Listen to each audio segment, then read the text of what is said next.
Hello, everyone, and welcome to Matchless Support. First of all, I want to say a big thank you to everyone who watched my last video. I didn't even think I was going to get a single view, but now I'm up to 120 views, which is crazy to me. Thank you so much. This video is inspired by Alex O. I think that's how you say your name. He commented this. Nice dude, we need more guides like this, but I have one thing. Please do a team fight slash late game Pyke guide like this. So here you go. I'm going to include also the mid game into this guide since it kind of goes with it and it's a little bonus. Also, if you guys want another video made, just comment it down below, and I'll see what I can do about it. Without further without further ado, let's get into the video. Now, let's start with the mid game, since it's really simple in most cases. Rarely do you go into a big 5v5 team fight in the mid game. So your job as Pyke is to move around the map and to put some wards down, maybe try and get some people who are mispositioned, hook them, kill them, set up for a baron or a dragon. His job is very similar to other assassins, and since he has the support items, he has a lot of wards, so you can ward basically almost their whole jungle. Another trick I like to do with Pyke is to get you get kind of the oracle effect with one of the assassin supports. I'll put it on screen now.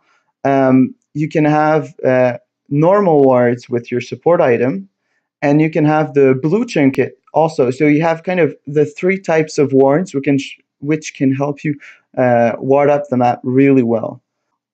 Okay, so now let's go into late game team fights as Pyke. Basically, it can go one of two ways. You either get a pentakill and you're the hero, or you go in immediately and die. Well, there's something you have to understand to have success with Pyke, and that is that you need to get what your role is going to be in this team comp. So I'm going to give a few examples. Let's say you are playing with Ornn and Volibear, or a Nunu and Aatrox, and even a Mumu could be in this category as well. These are champions that engage. Their job is to like go in and really mess them up. So, and then in this situation, your job is to be the cleanup crew. You need to go in and, well, basically once they're low, you try to ult, especially the back line. But if you can get like an ult that hits multiple people at the same time, so you can chain ult the whole team, it's even better. But especially the back line, they're going to be the one that'll melt your front line or your people that are engaging. Then there's going to be times where you're playing with Vayne, Twitch, Kog'Maw, or some poke champions like Xerath. Then your job might be to go in. You're going to be the engage. So you can go with a E flash into a 5-man stun, or you could also, if the opposing team is trying to engage on you, you can you can try to protect your backline. So maybe do the 5-man stun, but not as an aggressive move, but more to delay the other team. So your basically your carries can damage them while you're doing that. Your hook can also hook, let's say, an Aurelia out of the team fight or out of your backline, which can save them. So you have to understand which of these this game is you are in, which of these situations you are in, because it makes a big difference. Now, there's also going to be times where you're really fed, you just had an amazing laning phase, and you roamed a lot, and you can one shot almost anyone. Then you can try to not team fight. Basically, during the mid to late game, you're then you're not favor. You're not your job. You're going to be into a lot of trouble if you get into team fights because everyone was going to focus you. So you're going to try to go into the jungle, um, pick some people off if they miss position, or just in general be a nuisance because you're so fed that they have to team up, two or three people to kill you because you'll just kill them every time. So also, in these situations, you might not want to go in quite as much as you would if you had a strong backline. You might want to stay behind since your ultimate will do so much damage.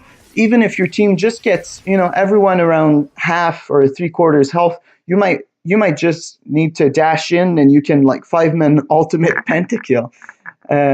So one last thing I want to say is that if you let's say your team does a team fight, okay, and you win, but the let's say the jungler survives, you might want to chase after him, even if you use your ultimate, not when it's in the red zone, but just to dash basically to him, and then you can Q and E to kill him because uh, if he stays alive, he can flash or use the little plant to go into the Baron pit and steal it. So you have to use your abilities smartly.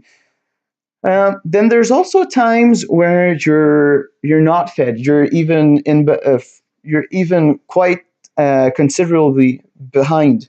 In these cases, you should not try to dash in. You're probably down in items and levels, and Pyke is very squishy.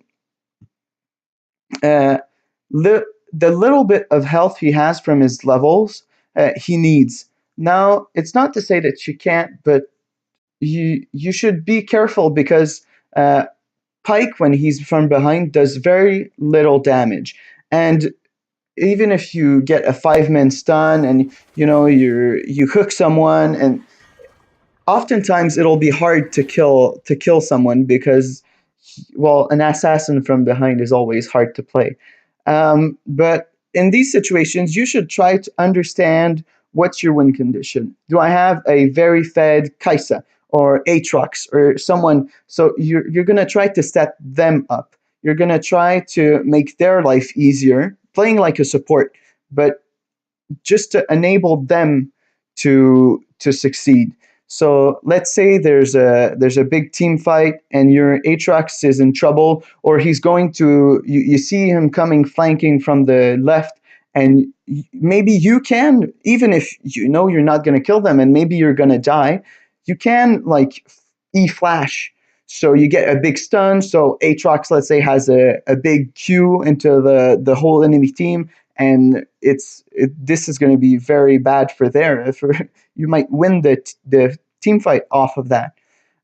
So you have to understand like who's going to make you win, who is your best win condition, and play to that.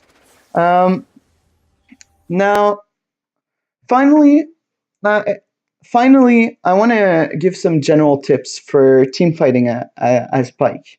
Um, One of them is to build Guardian Angel. As soon as you have a bounty, or maybe when you're going into a big team fight late game, you're gonna have to go in. I honestly, if I'm fed, I always buy this item second. I like buy Yomu's Ghostblade, and then I buy Guardian Angel. As soon as soon as you have a bounty, because it allows you to engage for your team. It gives you room for error. Uh, Basically, it's synergized with everything perfectly with Pyke except his lethality. But you can build that after, and it still gives you a lot of damage, protection with the armor, which is really good. Then, for some new players of Pyke, use your invisibility from your W. It's on a very low cooldown, and often we use it for the speed, but it can really help you position for a team fight. So let's say there's a team fight around mid. Um, Before, well, not before, but let's say there's a team fight around mid and the two towers are up, or around that position in the center of the map. Well, you can easily use your W to reposition and go behind them, so you can flank or like hook one of the ADCs to make them. Well, first of all, Pike's Q does a lot of damage, so it can chunk her really well, but also it can allow you to like get her out of the team fight so your team wins.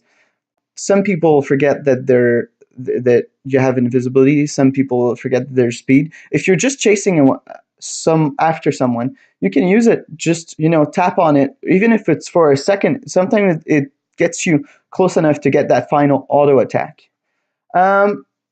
Sometimes you also want to be careful of when you use your ultimate, because oftentimes I have used my ultimate to get a pick in the jungle, and then I don't know, my team finds a way to lose a fight on the other side of the map, and they're starting Baron, and Baron is one of the best ways to get a pentakill or quadra kill or whatever, and to steal the Baron. And I went there, and I just can't do anything almost. I don't have my ultimate, but they would all be just low enough so I could just ult in and you know do massive damage. Okay, so one of the last tips is it's quite a simple one, but it's for people who are starting off as Pyke, and it's to ult before there's the little red bar into there's a little red bar for their health because oftentimes in team fights uh, their health goes down so easily, especially for carries, that you want to get the resets, because that's the best part of about Pike's ultimate. So you want to get those resets, but if you miss, then you're almost useless after that in team fights. Um, so yeah, thank you so much for watching. I can't believe again my first video got 120 views. I'm so happy. Um, Thank you so much for watching. Have a nice day, and I'll see you soon. Sorry, one last thing I forgot to say in my last clip. This video was more of me, saying it as I was thinking about it. Not really following a script or anything. Tell me if you enjoyed this one more, or my first guide was a little bit more scripted. Yeah, thank you very much for watching for the last time now. Don't forget to like, comment, and subscribe. See ya!